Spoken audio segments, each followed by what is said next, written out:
খালিদ ইবনে Walid কোথায়, আবু সুফিয়ান কোথায়, জলদি আসো শোনো নতুন কথা। সব জমা হয়ে গেল, শয়তানের ডাকে শয়তান আহে, ঠিক না? সব জমা, এই শোনো আমার ভাতিজা মোহাম্মদ রাইতে এসার পরের থেকে নিয়ে এইখানে বাইতুল মুকদ্দাসে গেল, 7 আসমান জমির ঘুইরা, সিদরাতুল মুনতাহা, আরশে আজিম, লাস্ট বর্ডার ঘুইরা ফজর নামাজ মক্কায় পড়ছে। এটা কি সম্ভব? সবাই কয় একবারে অসম্ভব এটা। নবীজি কিছু শর্মিন্দা হইয়া গেল। আহারে কি হবে, কি ব্যাপার, কি ব্যাপার আমার যুবক বন্ধু, আমার মুরব্বী বাবাজিরা।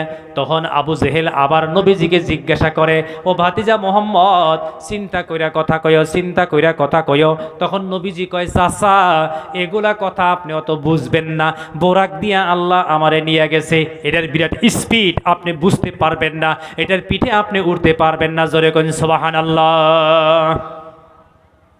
আবু জেহেল কইল যে আমি নবী মোহাম্মদের একটা উইক পয়েন্ট পাইলাম, দুর্বল পয়েন্ট একটা পাইছি, এখন খেলা শুরু হবে।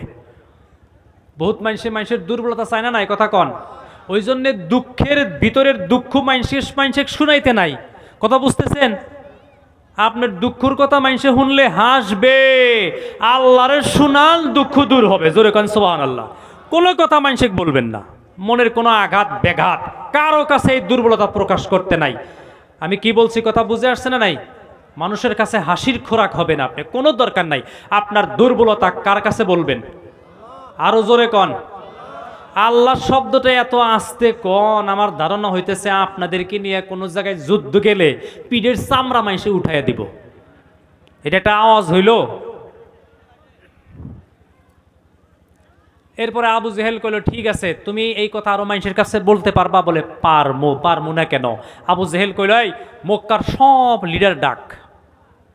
কানে কানে কইয়া দিল, খালি আবু বক্করে ডাকিস না। কারে?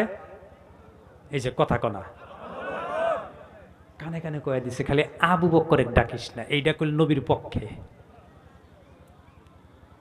আমার যুবক বন্ধু, মুরব্বীদেরকে ডাকা হইল। আবু জেহেলের যত মুরব্বী ছিল সব মুরব্বী ডাকা হইল। আবু বকরকে কেউ ডাকে না, সব মানুষ সাফা পাহাড়ের উপরে উঠে। আবু বকর লক্ষ্য করলো এত মানুষ ওইখানে যায় কেন? কারণ তখন মক্কার পরিবেশ খারাপ, 144 দ্বারা সব সময় জারি হইয়া থাকতো। নবীর উপরে কথা বুঝে আসছে না? নাই। আবু বকরের মনে মানে নাই, মুসলমান দৌড়াইয়া সাফা পাহাড়ে উঠা দেখে আমার নবীকে মাঝখানে বসাইয়া চতুর্দিকে বেঈমানেরা নবীকে উল্টা পাল্টা প্রশ্ন করতেছে। কথা বুঝে আসছে না? নাই। আবু বকর খুব স্পিডে ওইখানে উপরে উঠাই কয়, ইয়া রাসূলুল্লাহ, গত রাত্রে আপনি কোথায় ছিলেন? তালাশ করে পাইলাম না। মক্কায় গেলাম পাইলাম না, উম্মে হানের ঘরে গেলাম পাইলাম না, হাতিমে কাবায় গেলাম পাইলাম না। কোথায় ছিলেন? সাফায় নাই, মারওয়া নাই, কোথায় ছিলেন? কোথায় ছিলেন? আবু বকর সিদ্দিকের এই প্রশ্নটা নবীর জন্যে প্লাস হইয়া গেল। মারহাবা কন, মারহাবা।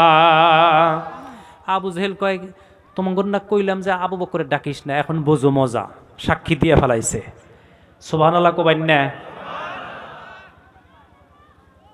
প্লাস হয়েছে না? নাই। নবীজি বলছে গত রাত্রে ছিলাম না, ঘুরে ঘুরে আসছে। আবু বকর সিদ্দিক আয়েশা কইলেন, ইয়া রাসূলুল্লাহ কই আসলেন? পাইলাম না। জোরে একবার মারহাবা কইবেন না? নাই।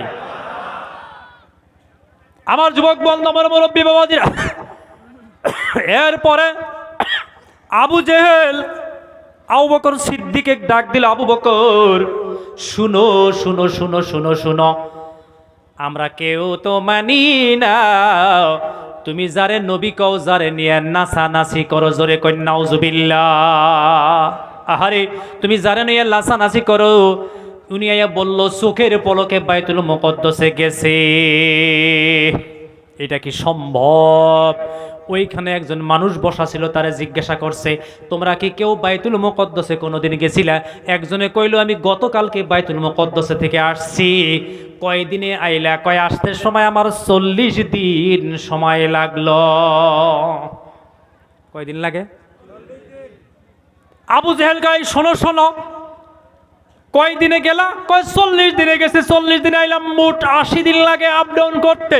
আবু জেহেল বড় গলায় কয়, আবু বকর শোনো শোনো, যেখানে 40 দিন লাগে যাইতে আইতে লাগে 40 দিন, তোমার নবী বলে চোখের পলকে গেছে। আবু জেহেলে আবু বকর কয়, তোমারে কেডা কইছে? কয়, তোমার নবী আমারে কইছে। আবু বকর সিদ্দিক বলেন, যদি নবী এই কথা বলেছেন আমি কোনো সন্দেহ করি না, নবী সত্য কথা বলেছে। আমার যুবক বন্ধু, আমার মুরব্বী বাবাজিরা, এরপরে নবীজি আবু বকর সিদ্দিক রাদিয়াল্লাহু তাআলার কথায় নবীর চোখ থেকে দরদর করে পানি বের হয়ে যায়। আবু বকর রে, তুমি কি আমার সাথে মেরাজে গিয়েছিলে? বলে যাই নাই। আমার সাথে কি বাইতুল মুকদ্দাসে গিয়েছিলে? বলে ইয়া রাসূলুল্লাহ যাই নাই। আমার সাথে কি আসমান ভ্রমণ করছাও? যাই নাই। তাহলে তুমি এই সাক্ষীটা কেমনে দিলা? কি ভরসার উপরে দিলা? আবু বকর সিদ্দিক বলেন, ইয়া রাসূলুল্লাহ, ইয়া হাবিবাল্লাহ,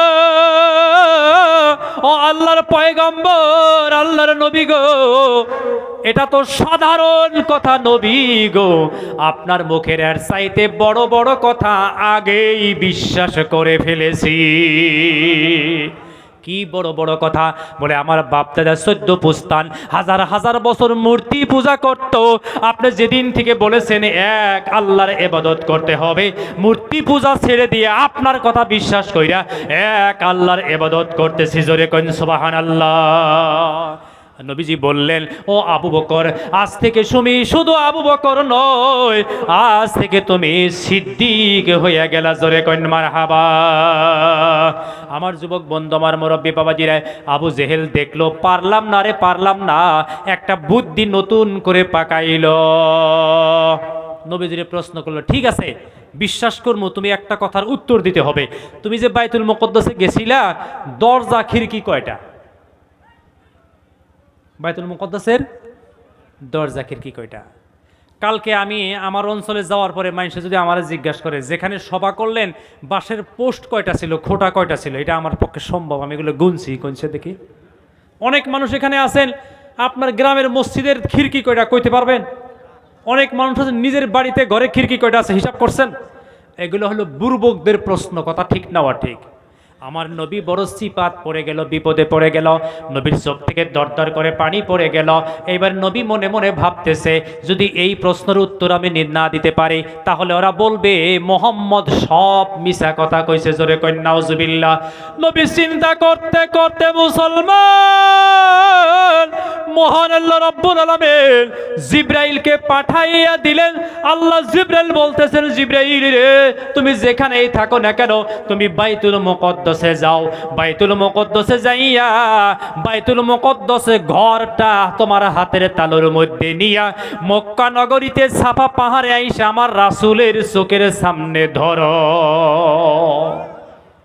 ওই জন্য আল্লাহ তবারক তাআলা পবিত্র কোরআন শরীফের মধ্যে 9টা ওয়াদা করেছেন আল্লাহর প্রিয় মানুষের সাথে। জোরে কইন মারহাবা। আল্লাহর যারা প্রিয় মানুষ তাদের সাথে আল্লাহর কয়টা ওয়াদা? 9টা। 1 নম্বর ওয়াদা হলো বিসমিল্লাহির রহমানির রহিম, ওয়া ইন তাসবিরু ওয়া তাত্তাকু লা ইয়াদুররুকুম কাইদুহুম শাইআ ইন্নাল্লাহা বিমা ইয়ামালুনা মুহিত। আমার আল্লাহ জানায়া দেয়, যাদের ভিতরে ধৈর্যগুণ থাকবে, যাদের ভিতরে মুত্তাকিন পরহেজগারি থাকবে, যারা আমি আল্লাহকে ভয় করবে, ওরা যদি কোনো বিপদে পড়ে যায় আমি আল্লাহ নিজ হাতে উদ্ধার করে দেই। ও মুসলমান, ও আমার মুরব্বী বাবাজিরা, নওজোয়ান বন্ধুরা, জিবরিল আমিন সাল্লাল্লাহু আলাইহি সাল্লাম কাবা ঘরটা হাতুর তালের মধ্যে নিয়ে রাসূলের চোখের সামনে ধরলেন। আল্লাহ রাসূল ওইদিকে তাকাইয়া তাকাইয়া কয়টা দরজা কয়টা খিড়কি সব বলে দিল। জোরে বলুন মারহাবা। ওই জন্যে বলা যায় সবার মতো সবাই হতে পারে রে বন্ধু, আল্লাহর মতো কেউ হবে না। ঠিক না ঠিক?